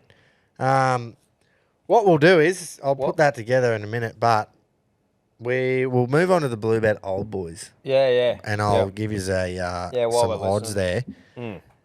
Rocket went 3 from 3 last week, as in like 3 on the bounce. Yeah. 3 winners in a row. Well done to you, mate. Yeah. Unreal effort. The bookies will be coming knocking soon, wondering what you know and what they don't. So let's see if the other two can bounce back. We'll start with Keats as usual. He went rogue last week and tipped a 61-1 thing, back to his old ways. So he hasn't had a collect for 2 weeks now. Let's hope that we're not on another streak of 10 on the bounce. Tito's collectors this week going straight to Flemington Race 2, number 8, Shayar. Oh, That's right, it's his old Jamie Carr's favourite. gotten on the fucking saddle, and here we go. Immortality is about to strike. I thank you guys so much for letting me on the lounge last week, although I came back with a lot of flea bites all over me, so please get that thing washed before Jace gets back. Great, I enjoyed my week down there in Gladstone. Sensational to see my mother and stay there for the week and help her out. I loved it, and I love her. Guys, just for the listeners only, we're racing here in Bowen tomorrow or today, when you get the recording being Thursday. I've got a couple for you. These are trained by the great Tom Button, local Bowen trainer, ridden by Gabrielle Simmons, both of them. Let's go Bowen Race 2, number 12, Olympic Motto, into Bowen Race 7, number 1, Spellcatcher. I'm going to have an all-up, a multi, yes, a win multi, and I'm going to hammer the place multi. These two will not miss the place. Guys, happy punting. I hope to see all the locals out here in Bowen tomorrow. Otherwise, get on Sky One and have a look at us. See you next week. Yeah, so TAB meeting in Yeah. Bowen, which means it's televised on Sky. Yeah, Prime. He'd be So, pumped. fuck yeah. They it was like an emergency one sort of thing, because where it was originally meant to be held, they couldn't have it. Yeah. So they've asked Bowen, can you guys hold it? And yep, fucking oath. So I love yeah, a good listener exclusive. you too. can bet on those. Obviously, if it's not when you don't have a TAB meeting, you can't bet on races at Bowen, like on apps and stuff. But tomorrow you can, because it's a TAB meeting. So Yep. unreal. Get on the Bluebet app and follow those listener exclusives. Yeah, for sure. So the all-in multi, Port Adelaide $1.60, Valentina Shevchenko $1.58, In Secret $3.20. You're getting $8.10. Oh, $8.10. So if you like the sound of that, download the Bluebird app. You'll find that under the Bluey Specials. Like always. So get in And look, you've got to be in front. Oh. So someone actually messaged in. He's been up me because I've been meaning to mention this on a few podcasts in a row now. I keep forgetting. Sorry, mate. I've got fucking heaps on, all right? So he said he has backed every single thing, every bet since the start. And this was before 2 weeks ago when we just were a non-stop non-stop print shop. Yeah. So, and he said he was up like, can't remember what he said he started with, but he said he was up fucking however much. So if you are backing every bet, you're not down. And I've got proof of it. So take me on. How's one at your bloke peril. commented the other day? Like, obviously, we had a stinker this week. But like we said, that's punting. The week before, on fire. I ran a place. Yeah, but, you know. Yeah, we had a stinker. Rocket got a win. Wasn't paying that great, but he still got a win. You can't fucking go roughies all the time. Moya the Moya. Yeah, more the more, yeah. But, yeah, commented something about rah, and I just felt like just going, you've got no idea. Oh, it's good. But anyway, that's what's Rocket got for us. Or is it Pedro? It'll be Pedro. Yep, I don't that's have right. anything from the Big Red. Oh, right. So well, we might Rocket have is cool. to... You got no Pedro. Got no Pedro. No, Pedro. Well, we might have to just add Pedro's in. Yeah, we will. We'll just That'll add ladder. his. We'll put his bet in the bet slips. Yeah, that's he'll right. have. He'll with Carlton playing, there'll be some sort of 6-leg goal scoring. Pedro will have 16 multis on, and he just has to pick which one to send us. So, That is true. so whichever ones he sends us to put on, we will post We'll put that it in in there. the Friday. Remember, he's over in the UK too, Yeah, so it's that's fucking. We're asking a lot of the bloke. He's getting into his work. I mean, we pay him plenty, but fuck, yeah, you know, he's That's on right. he's on annual leave, so he deserves it. yeah. Righto, So we Rocket. will hear from Rocket. Boys, punters, Queenslanders, Rockets, Roughies, raring to go. We're off to Flemington on Saturday, race 7, horse 2, Alligator Blood. Waterhouse spot the trainers, D. Oliver on board. He loves the Flemington 1600. He should lead. Blue bet are paying about $3.90 a win, $1.70 a place. Jump on him, stay hard. Yeah. Stop it, Rocket. Stop it. I have got half a page of notes here on the blood. Hit it up his ass. Go, mate. Righto. Group 1 Gropes. Group 1 Mackay Diva Stakes. Flemington race 7. So hard to tip against Mr. Brightside to rack up another win here. There's only going to have a maximum of 7 in the field. So that's the final field is set. Yeah. 1 or 2 might get scratched, which makes it even less, but there's going to be a maximum of 7. Brightside has drawn beautifully in 2. He can do whatever he wants. Alligator Blood will lead out of gate 4. So I reckon Mr. Brightside will just stalk him all the way, get a nice toe in around the bend. Makes it sound good for the Brightside, I know, I'm getting there. If it's a good 3 track or even maybe a good 4, I wouldn't be against fucking me phone's ringing, sorry. I wouldn't be against having something on Princess Grace. It's an ex-American horse and it races a lot on firm synthetic of tracks. So have a look at that, see what the track's doing. After all that being said, I'm sticking with number 2, Alligator Blood. Oliver stays on board the horse and the Blood's Flemington record is elite, as Rockets alluded to. 4 starts for 3 wins and a second. And the second was a narrow defeat in this exact same race last year when I'm Thunderstruck produced one of the greatest last 200 metres you'll ever see and just pipped the Blood on the line. So that second could easily be 4 from 4 at Flemington. Yep. Mr. Brightside's Flemington record is poor. 6 starts for 1 win. So I just think Waterhouse and Bott, they won't have changed anything from last prep to this prep, and the Blood is following the exact same prep as last year. So I think you'll go one better, take out the Mackay Diva Stakes this year. $3.90 a win, $1.70 a place. Remembering with only 7 horses in the race, it must run top 2 to receive the place dividend. That's why it's $1.70. Flemington race 7, Mackay Diva Stakes, horse 2, Alligator Blood, the Moya. Let's get it, Rocket! So the more Let's get it! After Rocket into G1G, I'm going to look down the barrel when I say this. The Moya, the fucking Moya. So how's that for a bit of fucking couple into the other? Oh, Great that was work. fucking great. Great work. I've actually got a just a little extra bet as well Yeah, 'cause fuck I'm yeah. thinking- Well, we're moving right into punting. So Well, we are, mate. We're moving into the punting season, and this isn't on the horses. Or we'll start, picking up a few things and going with it. But the reality is, we'll cover all sports that we're interested in. But when the AFL and NRL finishes, we'll pick up a bit of racing, bit of punting, bit of other sport. bloody oath. And I've just got one this weekend that I feel good about, and I just want to fucking share it. Pretty much. It might be a listener exclusive. Fucks me. Who fucking knows? Who knows? But anyway, I'm going to the Wars versus Knights game, Really? Righto. and I'm not picking a winner. I just feel like it's going to be a game where there's heaps of points, not that much defence going on. Well, a bit of defence, but mostly attack. They're both fucking good at scoring tries. I reckon we're going overs. So it's over 41.5 points. I reckon there's going to be overs, heaps of fucking meat pies. And I'm going Dallin Watini-Zelezniak to score and Kalen Ponga to score. Both those blokes are in red hot form. It's paying $7.25. And I just reckon that's not even for a team to win. That's heaps of meat pies and those two to be amongst them. Yeah. So for me, I'll be chucking a bit of a wedge on that.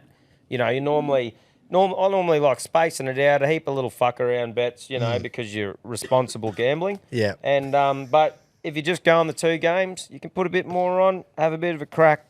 Bloody More oath. Make sure you got... that game's on Saturday, right? Yes, that's the Saturday. You'll have had a game. fill up after the races. Yeah. So you can...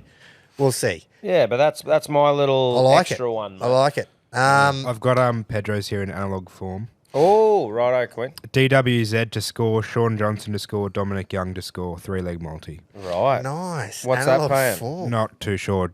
Big Red just texted it to me. Yeah, right. Just now. Yeah. That's handy. Yeah. Nah, all good. So SJ, DWZ, and Dom Young. How's that for timing?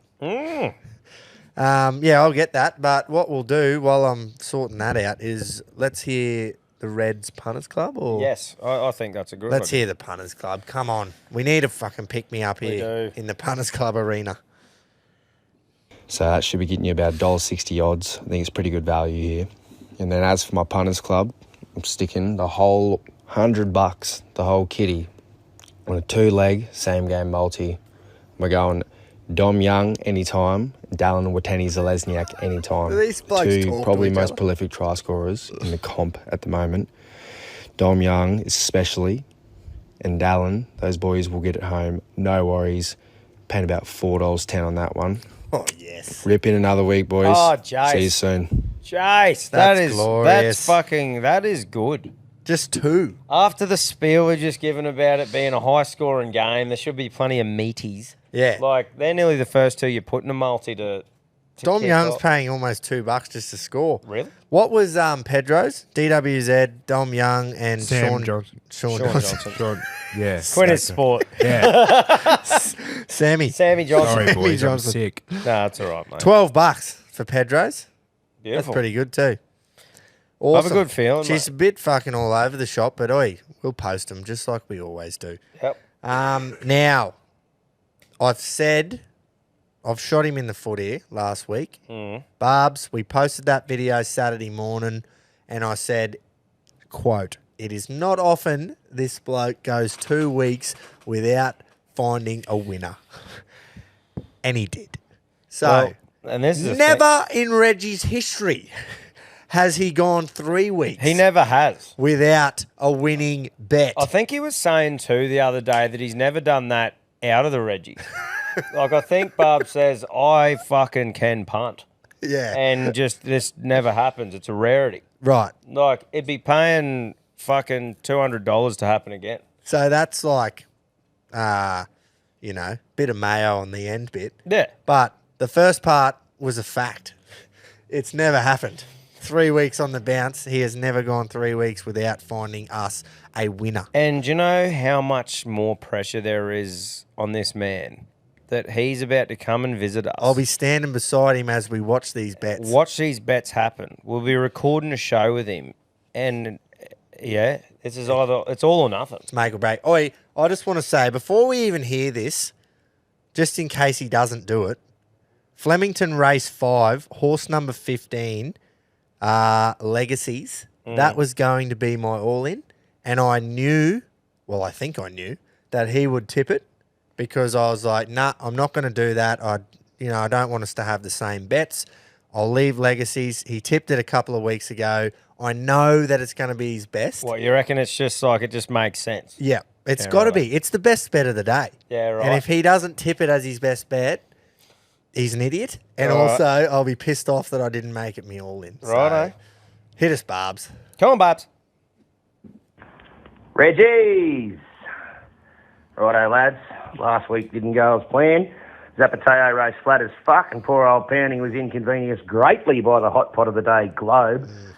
They were jumping out of fucking trees to back it in the last 5 minutes before the fan stakes at the Valley there last week. Dead set backed it like it was Tarzan and raced like it was fucking Jane. Impeding the run of the Pounder in the process, who personally, on watching the replay a few times, I think would have won adhered to similar run the eventual winner pinstripe. Not taking anything away from him in any regard, I just think if the runs were reversed, the Pounder would be heading to the Weight for Age Championship, the Cox Plate ballot free. I agree. Anyway, on to this weekend. And what a fucking weekend to be alive. I'll be finishing up at track work on Friday morning. Mrs. Barbs and I are then jumping in the car and heading north to come and see you mob of fucking Reggie degenerates up there in Gladdy. Tommy, I hope you didn't go too hard in Sydney because you got to back up again this weekend, son. No, seriously, can't wait to get up there and catch up again, boys, and hopefully by 5 p.m. on Saturday Arvo. We've all got fucking pockets full after we've tipped up a storm, and for that, let me get into it. My best bet for the weekend, we're heading to Flemington, boys, a horse I've already tipped this spring when she was first up against the boys a fortnight ago, Legacies. Flemington race 5, number 15 here, lads. Yes. She was also consistent first up, and hearing Moody both pre- and post-race last start, she would have taken massive improvement out of that run. She wasn't quite there in the coat last start, and she'll have taken a tremendous leap forward in fitness after that performance. Jamie Carter retained the ride, and from barrier 7, she maps to put herself right there on the speed, and she'll take some beating. Flemington race 5, number 15, Legacies, $2.25 at the time of recording.